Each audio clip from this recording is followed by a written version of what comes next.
अस्सलामु अलैकुम, मैं हूँ हुरैन फातिमा और आप देख रहे हैं हिमायती न्यूज़ HD चैनल। नजर डालते हैं आज की अहम खबरों पर। रोजनामा हिमायती न्यूज रिपोर्ट। हाकम अली दर कराची मलिर थाना सुखन की हदूद में पुलिस और डाकुओं के दरमियान होने वाले मुकाबले में एक डाकू जख्मी हालत में गिरफ्तार, जबकि दूसरा फरार होने में कामयाब हो गया।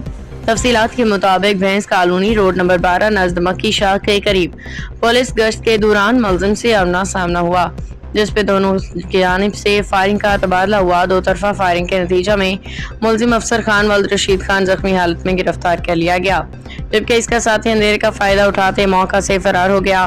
पुलिस ने गिरफ्तार मुलजिम के कब्जा से गैर कानूनी असलहा, बिमा एमिनेशन, नकदी बरामद की। जख्मी मुलजिम को फौरी तौर पर तिबी इमदाद के लिए अस्पताल मुंतकिल कर दिया गया है। पुलिस के मुताबिक फरार होने वाले मुलजिम की गिरफ्तारी के लिए छापे मारे जा रहे हैं। SHO सैयद अदील शाह की सरबराही में की गई इस कार्रवाई को अवामी हलकों की जानिब से सराहा जा रहा है। बाखबर रहिए हर जगह हर वक्त, जानिए मुल्की और गैर मुल्की हालात और वाक़यात